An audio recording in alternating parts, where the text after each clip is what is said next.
Welcome to my class. नमस्ते student. बच्चों, हम पढ़ रहे हिंदी विषय और हमारा आज का क्लास है आठवीं का हम ग्रामर देख रहे हैं और ग्रामर में विशेषण पढ़ रहे हैं। विशेषण का यह पार्ट सेशन हमारा 4th है, चौथा।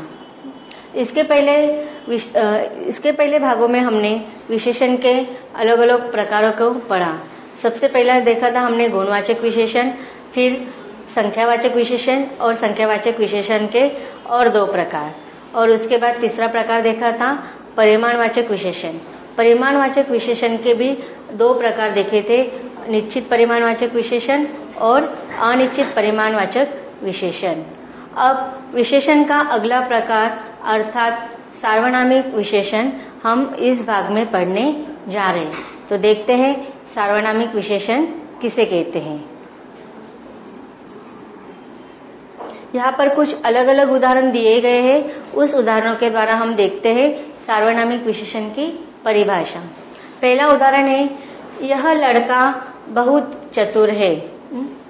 तो देखो, यह लड़का बहुत चतुर है। इसमें लड़का यह शब्द क्या है? संज्ञा। चतुर, बहुत चतुर, यह शब्द क्या है? विशेषण। संज्ञा विशेषण पता चल गया, लेकिन यह शब्द से हमें क्या पता चलता है कि यह क्या है? सर्वनाम। यह हम सर्वनाम है।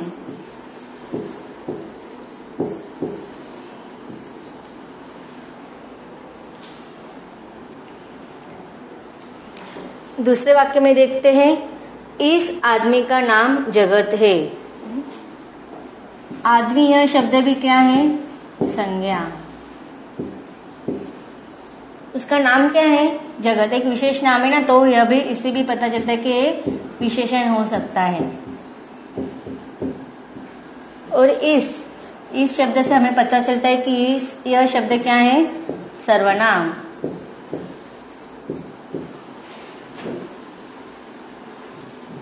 अब तीसरे वाक्य में देखते हैं, वह औरत बड़ी दयालु है। इस वाक्य में औरत यह शब्द है संज्ञा। बड़ी दयालु है, उसकी विशेषता के बारे में पता चल रहा है, इसलिए दयालु शब्द हो गया विशेषण। और वह शब्द क्या है? सर्वनाम।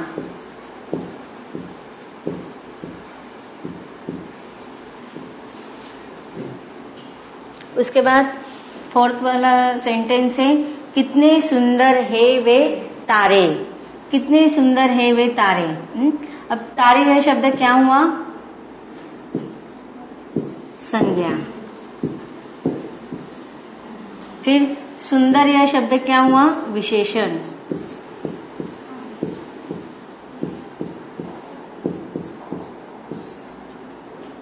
तो इसमें वे तारे ये शब्द से हमें क्या पता चल रहा है? किसका बोध हो रहा है? सर्वनाम का।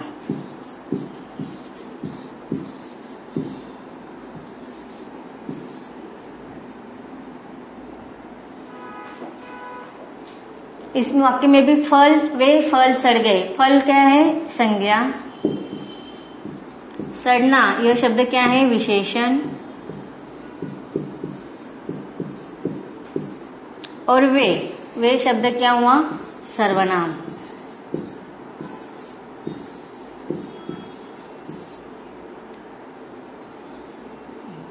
तो देखो, इन वाक्यों में क्रमशः हमने देखा कि सर्वनाम भी आ रहे, संज्ञा भी आ रहे और विशेषण। अभी विशेषण है, लेकिन यहाँ पर क्या पता चल रहा है कि संज्ञा के साथ साथ सर्वनाम शब्द भी जुड़कर आए हुए।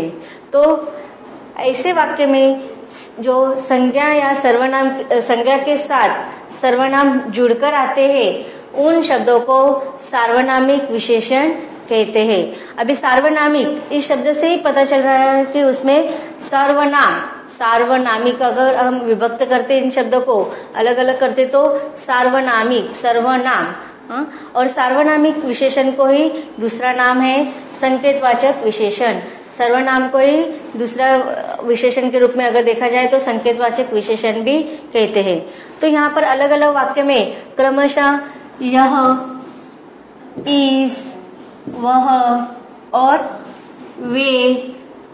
वे यह शब्द सार्वनामिक विशेषण है।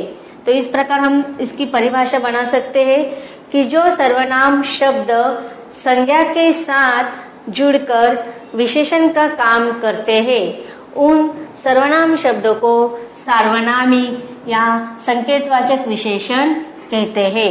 तो मतलब सार्वनामिक विशेषण में संज्ञा के साथ साथ सर्वनाम भी होना आवश्यक है। अगर वाक्य में संज्ञा के साथ साथ सर्वनाम के रूप में विशेषण प्रयुक्त होते हैं तो वह हमेशा सार्वनामिक या संकेतवाचक विशेषण कहलाते हैं। जैसे वह पक्षी, इसमें पक्षी क्या है? संज्ञा है और वह शब्द सर्वनाम है, तो इसलिए वह यह शब्द सार्वनामिक विशेषण हुआ। यह पेड़ और यह आदमी, इस वाक्य में भी पेड़ और आदमी संज्ञा है और यह शब्द सार्वनामिक विशेषण है।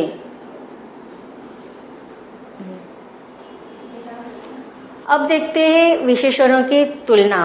विशेषणों की तुलना हमेशा 3 प्रकार से की जाती है, मूलावस्था, उत्तरावस्था और उत्तमावस्था। तो सबसे पहले देखते हैं मूलावस्था किसे कहते हैं। मूलावस्था में व्यक्तियों, वस्तुओं आदि की किसी अन्य से तुलना नहीं की जाती, उसकी केवल सामान्य विशेषता ही बताई जाती है। देखो, मूलावस्था का अर्थ क्या होता है कि किसी एक व्यक्ति की दूसरे व्यक्ति के साथ, एक वस्तु की दूसरे वस्तु के साथ तुलना नहीं की जाती है, उसकी वह सामान्य विशेषता होती है। जैसे कि मैंने यहाँ पर एक उदाहरण दिया है कि राधा सुंदर है, तो यहाँ पर सुंदर यह विशेषण है और राधा एक ही व्यक्ति है, तो उसकी किसी के साथ तुलना भी नहीं की है, मतलब यह सामान्य विशेषता है। सुंदर यह शब्द सामान्य विशेषता है, तो यह हुआ सुंदर यह शब्द हुआ विशेषण की मूलावस्था। अब देखते हैं विशेषण की दूसरी अवस्था, उत्तरावस्था। उत्तरावस्था का अर्थ होता है जब कोई विशेषण 2 व्यक्तियों या 2 वस्तुओं आदि में तुलना करके एक को अधिक अच्छा या अधिक बुरा बताते हैं तो उसे हमेशा उत्तरावस्था कहते हैं। तो देखो, जब वाक्य में 2 व्यक्तियों की या 2 वस्तुओं की एक दूसरे से तुलना की जाती है और एक दूसरे के गुणों का और अच्छाई का और बुराई का जब तुलना की जाती है तो उसे हमेशा कहा जाता है उत्तरावस्था। जैसे कि हमने उदाहरण पहला देखा था, उसमें देखा था कि राधा सुंदर है, लेकिन यहाँ पर दूसरे वाक्य में देखते हैं कि राधा सुमन से सुंदर है। मतलब यहाँ पर एक व्यक्ति की दूसरे व्यक्ति के साथ तुलना की जा रही है और उसके गुणों के बारे में बताया जा रहा है। तो राधा सुमन तो सुंदर है, लेकिन सुमन से अधिक सुंदर कौन है? राधा। तो यहाँ पर से इस शब्द का प्रयोग किया गया है। तो जब कभी गुणों का एक व्यक्ति का दूसरे व्यक्ति के साथ तुलना की जाती है या वस्तु की अगर तुलना की जाती है तो उसे हमेशा से या अधिक या बहुत शब्दों का प्रयोग किया जाता है। तो यहाँ पर राधा सुमन से सुंदर है, इस वाक्य में हमें पता चल रहा है कि उत्तरावस्था शब्द के पहले से लगाया गया है, मतलब इससे तुलना की जा रही है। अब देखते हैं विशेषण की तुलना में तीसरी अवस्था, उत्तमावस्था।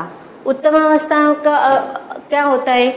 इसमें 2 से अधिक व्यक्तियों की एक दूसरे के साथ तुलना की जाती है।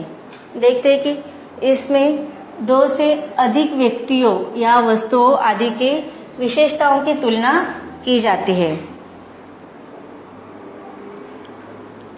देखो, यहाँ पर मैंने अलग 2 उदाहरण दिए हैं। एक उदाहरण दिया है जैसे कि राधा सुमन और गीता से सुंदर है। मतलब देखो, यहाँ पर राधा, सुमन और गीता तीनों सुंदर है, लेकिन सबसे सुंदर कौन है? राधा। कैसे? कि राधा सुमन और गीता से, इसके पहले लगाया हुआ है शब्द है से, तो राधा सुमन और गीता से सुंदर है। तो 2 या 2 से अधिक व्यक्तियों की तुलना की जा रही है और उनकी विशेषता बताई जा रही है कि वो तीनों भी सुंदर है, लेकिन सबसे सुंदर कौन है? राधा। अर्थात राधा सबसे अधिक सुंदर है। तो इसमें ज्यादा करके अधिक शब्द का या बहुत शब्द का प्रयोग किया जाता है। तो उत्तरावस्था में, उत्तमावस्था में पहले देखा था हमने मूलावस्था, उत्तरावस्था और उत्तमावस्था। मूलावस्था में देखा था कि सामान्य विशेषता होती है, किसी से तुलना नहीं की जाती है। फिर उत्तरावस्था में देखा था कि हमेशा दो वस्तुओं की या दो व्यक्तियों की तुलना की जाती है। और उत्तमावस्था में दो से अधिक व्यक्तियों की या वस्तुओं की एक दूसरे से तुलना की जाती है। तो जब भी कभी वाक्य में इससे, अधिक, बहुत, अधिक शब्द आते हैं तो वह हमेशा उत्तमावस्था होते हैं। हिंदी में तुलनात्मक विशेषता बताने के लिए विशेषण की मूलावस्था से पहले अधिक, सबसे अधिक शब्द लगाए जाते हैं। तो कुछ विशेषणों के साथ तर और तम प्रत्यय लगाए जाते हैं। मतलब देखो, अगर मूलावस्था होगी तो वह सामान्य विशेषता होगी, उत्तरावस्था होगी तो अधिक शब्द लगेगा और उत्तमावस्था में सबसे अधिक। और इसमें भी मूलावस्था में विशेषण सामान्य होगा, फिर उत्तरावस्था में तर लगेगा और उत्तमावस्था में तम प्रत्यय लगाए जाएंगे। इसको हम देखते हैं और विस्तार से। देखो, यहाँ पर मैंने कुछ विशेषण बताए, उनके विशेषण की अलग अलग अवस्था भी बताए, मूलावस्था, उत्तरावस्था और उत्तमावस्था। अभी जैसे सुंदर, सुंदर यह मूलावस्था है, सामान्य विशेषण है, और उसके साथ अगर उत्तरावस्था होगा तो अधिक सुंदर, और उत्तमावस्था में सबसे अधिक सुंदर। वैसे ही चतुर में भी अधिक चतुर,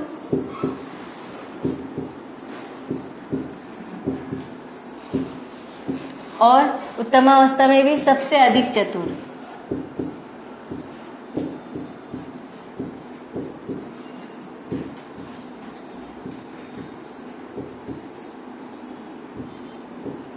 उसी प्रकार दयालु में भी अधिक दयालु शब्द आएगा, अधिक दयालु, और उत्तमावस्था में सबसे अधिक दयालु।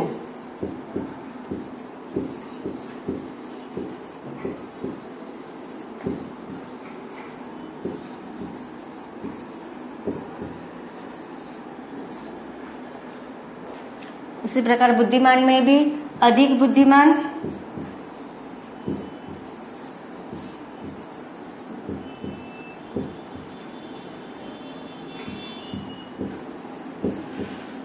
सबसे अधिक बुद्धिमान शब्द आएगा यहाँ पर भी।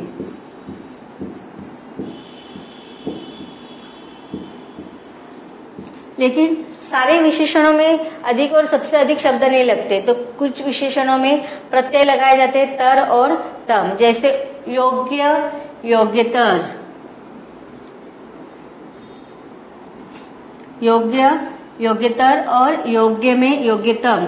तम उत्तमावस्था में हमेशा तम प्रत्यय लगाया जाता है और उत्तरावस्था में हमेशा तर प्रत्यय लगाया जाता है।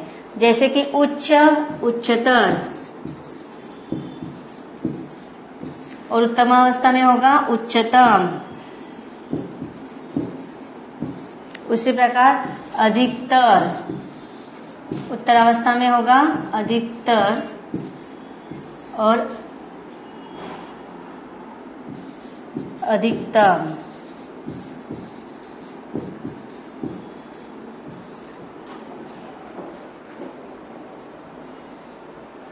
उसी प्रकार और मैंने देखा है आपको उदाहरण, बलवान, बलवत्तर, बलवत्तम, महत्तर, महत्तम, कोमल, कोमलतर, कोमलतम, प्रिय, प्रियतर, प्रियतम, न्यूनतर, न्यून का आएगा न्यूनतर, न्यूनतम,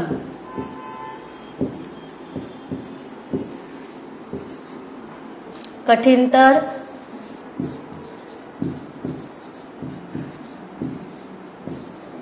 कठिनतम,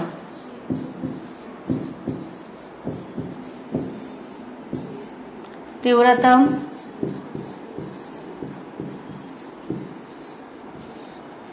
यहाँ पर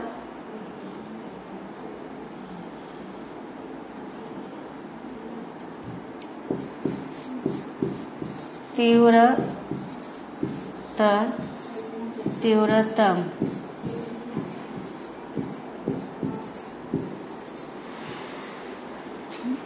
तो इस प्रकार हमने तीनों अवस्थाओं के उदाहरण देख लिए। अब देखते हैं उसके ऊपर एक प्रश्न पूछा है कि निम्नलिखित अवस्थाओं की अवस्था बताने हैं आपको शब्दों के। अभी तम में क्या लगता है, उत्तरावस्था या उत्तमावस्था, तो इसमें आएगा उत्तमावस्था। देखा था हमने उत्तमावस्था।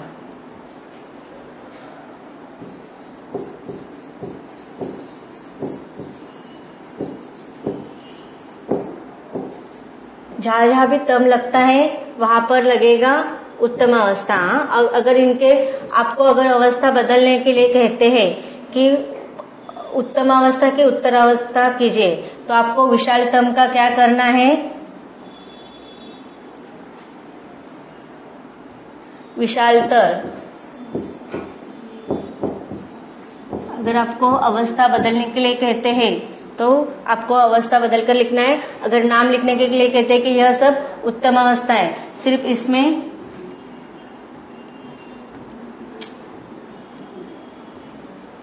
श्रेष्ठ यह क्या हुआ, मूलावस्था।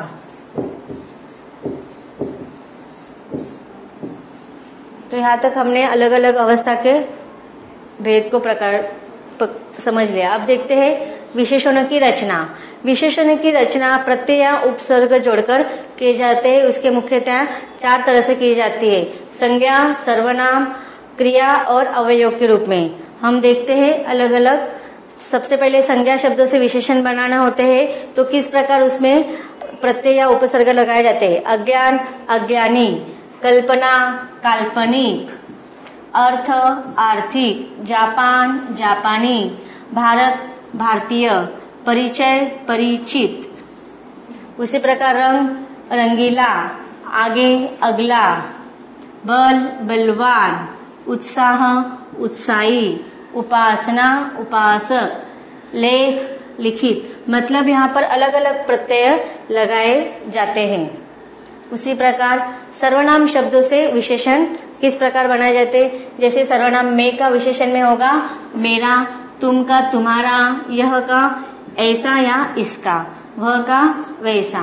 उसी प्रकार आप का होगा आपसा, जो का होगा जैसा, हम, हमारा। कौन इस सर्वनाम का विशेषण होगा, कैसा।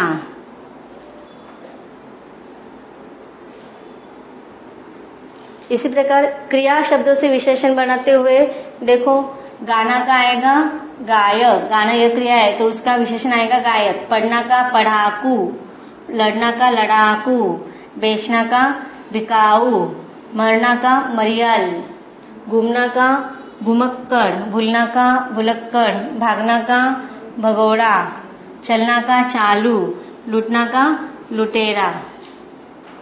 ये हो गए क्रिया शब्दों से विशेषण। अब देखते हैं अवयव शब्द से विशेषण किस प्रकार बनाए जाते हैं। यहाँ पर अवयव है और विशेषण, भीतर का भीतरी, बाहर बाहरी, अंदर आंतरिक, पीछे पिछला, ऊपर ऊपरी, नीचे निचला, आगे अगला, नजदीक नजदीकी। तो यहाँ पर देखा हमने कि अलग अलग प्रत्यय और उपसर्ग लगाकर संज्ञा, सर्वनाम, क्रिया और अवयव के द्वारा विशेषण बनाए जाते हैं। तो बच्चों, अब तक हमने विशेषण पढ़ा और विशेषण के अलग अलग प्रकारों को अलग अलग उदाहरणों के द्वारा समझा। यहाँ पर हमारा विशेषण यह ग्रामर का विषय टॉपिक खत्म होता है। अब मिलेंगे अगले भाग में नए ग्रामर के विषय के साथ। मिलते हैं अगले भाग में।